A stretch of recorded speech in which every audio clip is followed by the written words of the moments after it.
Hello, I'm Professor James, and this video is how to block out muslin to get ready to cut out your paper patterns.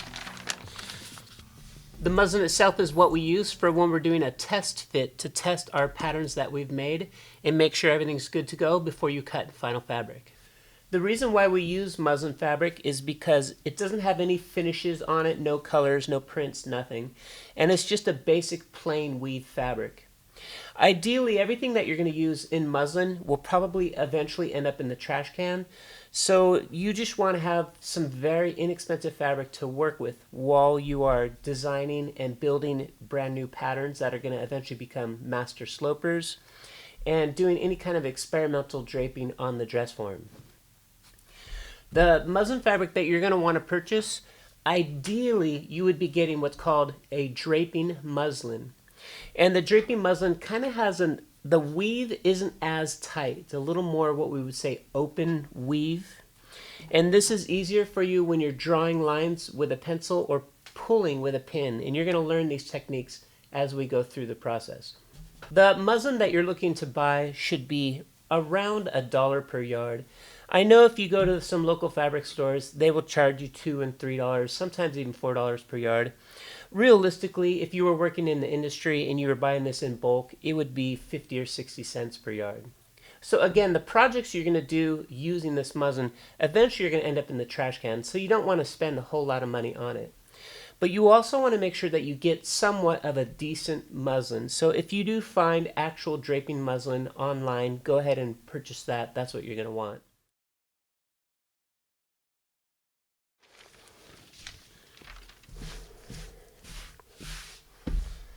I'm going to open this up so it's a single layer, and I'm cutting this out just as a single layer. Now, taking a look at this fabric in particular, this piece of muslin was so wide on the bolt that someone had cut it in half so it's easier to handle. So for instance, on this side there's the selve edge, and then on this side it's a cut edge. Now what I need to do is I can't reference this cut edge. I need to clip it and then tear that cut edge off. Now that I've torn this edge off, I know that I can trust that this is going to be a perfect straight line.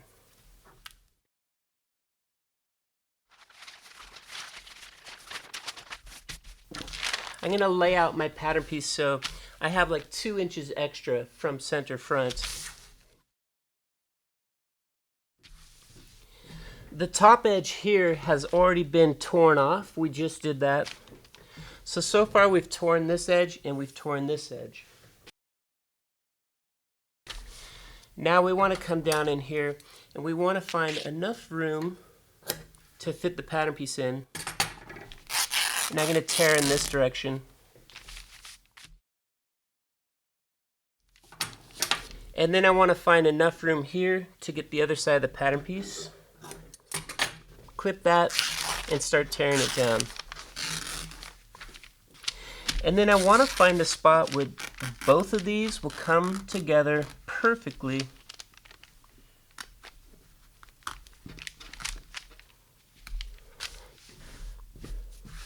Right at a corner, and that way I'm not wasting any other fabric that I have to. So here we have our piece of muslin that will fit for cutting out this pattern piece. Now if we take a closer look at this fabric, you can see some of the edges are curling under, and then edges are falling apart, threads coming off of this. So right after you tear it, there's a little bit of work that needs to be done so we can clean this up. What I want to do is, along each of the 4 sides, I want to be able to take one thread and I want to see it come off the full distance. So if you find some threads where you peel them off and they come up shorter than the full distance, then go and find another one until you can finally get that one thread that will go the full distance. And then do this on all 4 sides. So now I've gone through and on all 4 sides I was able to peel off 1 thread that goes the full distance. The reason why that's important is now I know that the very next thread on here is the actual piece of fabric, and it's true to the shape and size of the fabric.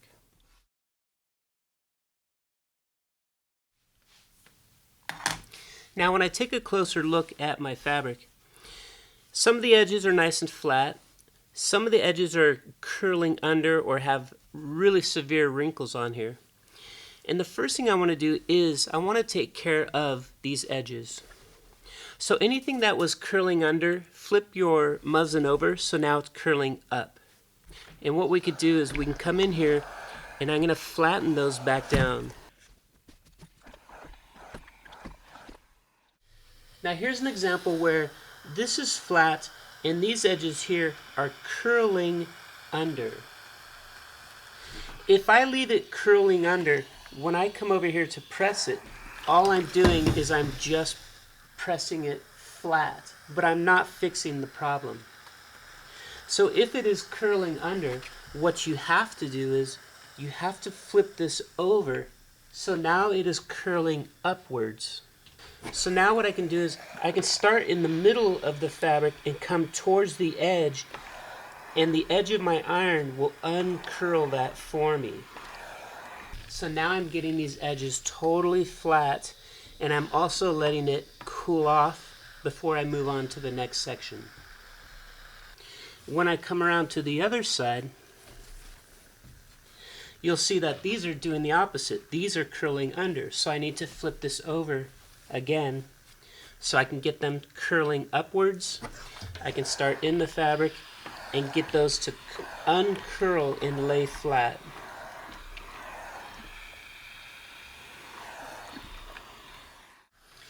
Now as you're pressing your edges, you might notice that there's still some yarns that are falling off.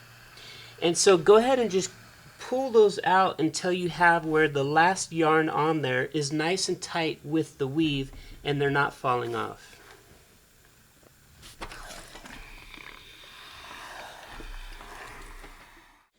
Now that I have all 4 of the edges flat and clean and they've had some time to cool off, we can come in here and we can see there's still some wrinkles in the middle of the fabric itself.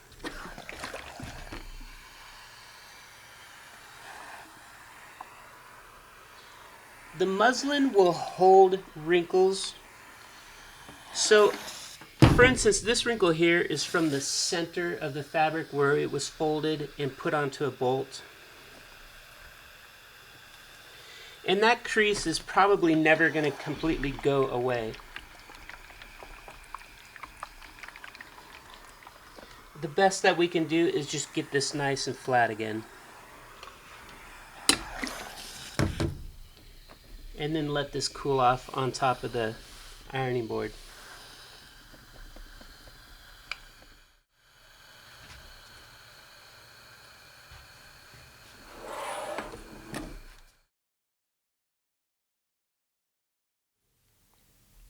So what I want you to do is, the longer edges of this is the length grain. And I want you to find the middle of the length grain. So we're going to go ahead and just fold this in half, take out a pencil, and put a light mark right here in the middle. And then we're going to come over to the other length grain and we'll do the same thing. We'll fold this in half, find the middle. So you know that in general this is the center of this piece of fabric. Now if I come in here with a square ruler and I'm lining up with one edge, and as I bring the ruler over to this edge, you can see that it's uneven. And the same thing would happen if I follow along this edge here. You could see it's uneven down in this area, and then of course the other corners as well. Now a way that you can check it is, remember we put a little mark right here and here at the center of this piece? if you were to bring that mark and come and line it up with this one here, so the marks are on top of each other and the edges are touching, you can see that it's uneven here and underneath here as well. Then let's say I wanted this edge all along here to be parallel with this edge. So I move my fabric, I get them parallel. You'll notice that the two marks don't line up. The edges out here is uneven, as well as over here.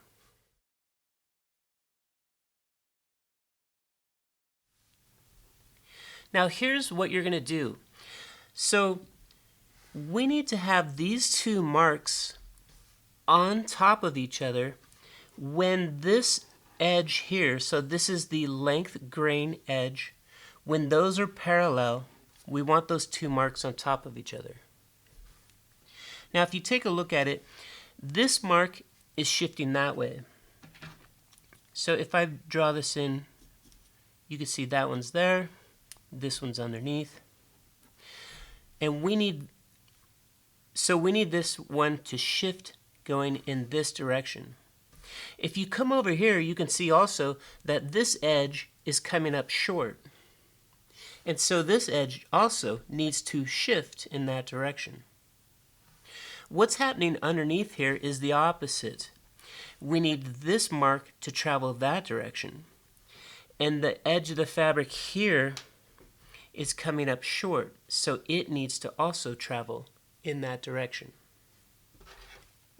Now the easiest way to do this is you want to grab the corners that are coming up short. So if I move along here, this corner's coming up short, so I'm going to grab it.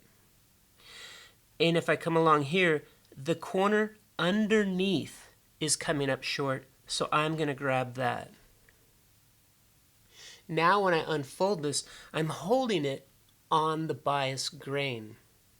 And what I can do is I can pull this bias grain, and what's happening is this mark right here is traveling that way, and this mark right here is traveling that way because I'm pulling them. And you could even see, keep your eye on this one, it's traveling towards my hand over here.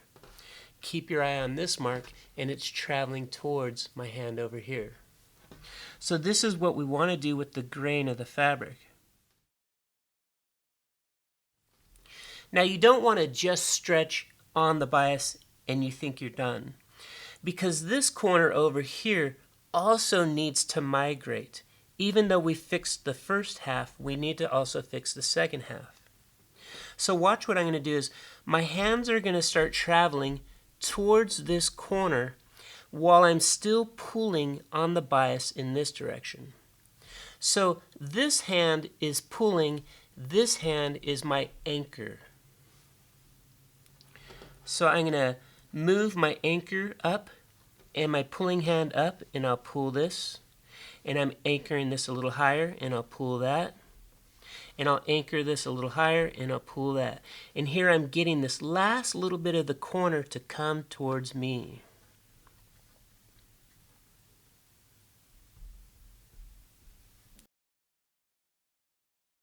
Now we need to do the same thing down here. We've basically already fixed the first half by pulling on the bias. Now we want to fix this bottom corner. So I'm going to switch. Now this hand is the anchor and this hand is pulling. So remember, these were the corners we were pulling on. I'm going to anchor it here and I'm going to pull it there. I'll anchor it here, pull it there, anchor it here. And you could even see this corner moving over this direction.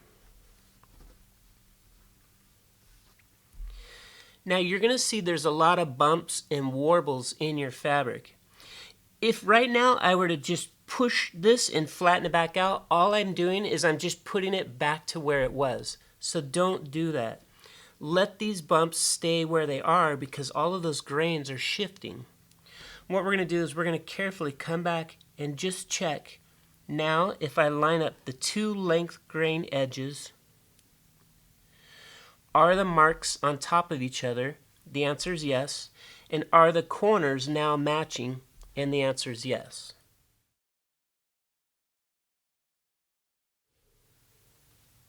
So here's an example of it going the opposite direction.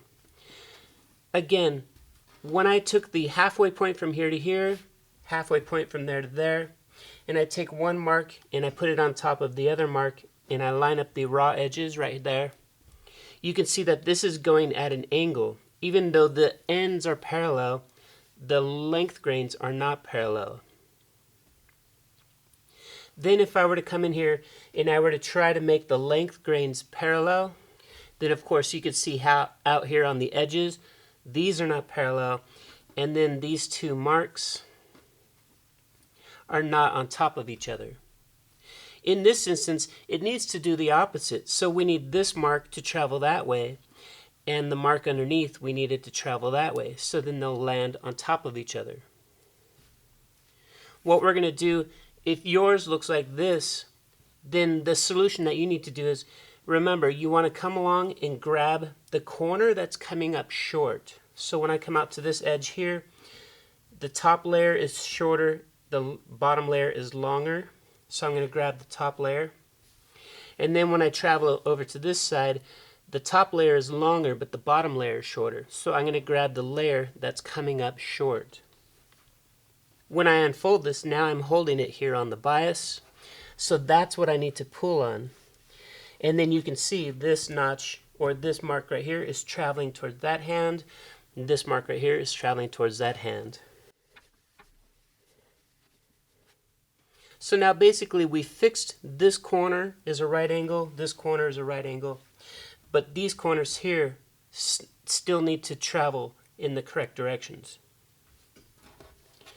So I'm going to move down this way. This is the direction I was stretching in, so this becomes my anchor, and I'm going to pull this over. So basically I'm just doing the opposite of the other example.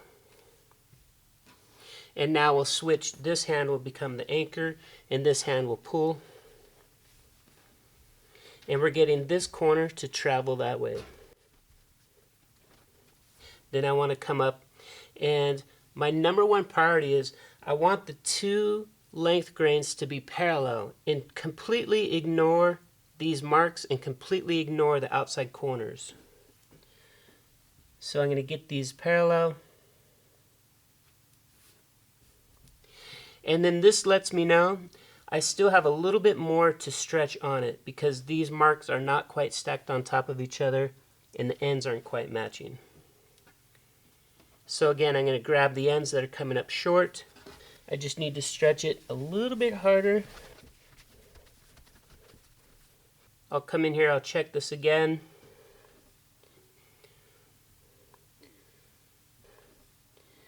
And everything looks good, so I'm going to take this and go back to the ironing board and get it all steamed and tell those grains to stay exactly where they're at.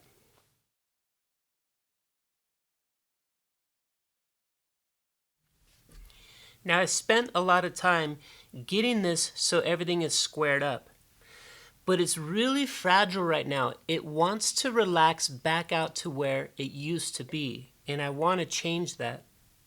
So what I'm going to do is I'm going to leave this folded over, and when I handle it, I'm going to handle it holding the two layers so it's got a little more structure to it and things aren't going to move.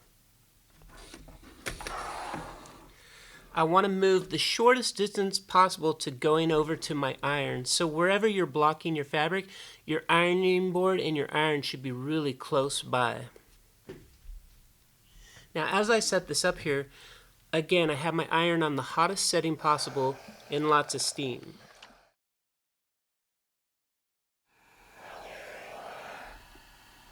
So what I'm doing here is I'm just pressing downwards, and I'm telling all of those grains to settle down and stay in the location that they're in.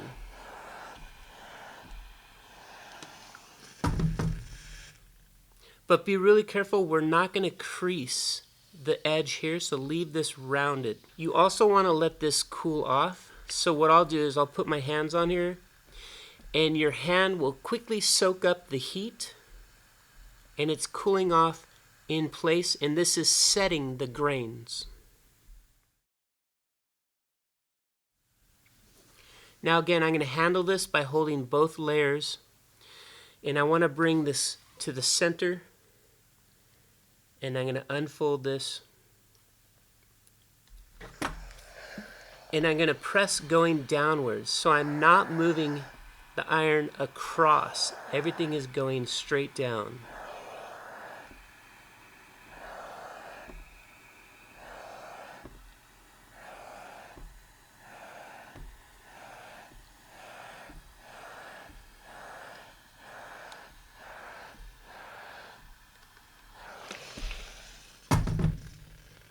Again, I'm going to use my hands to soak up the heat.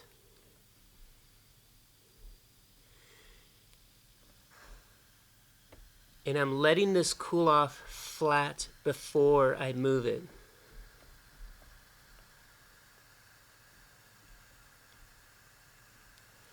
So what I'll do is I'll fold this in half so it's 2 layers thick.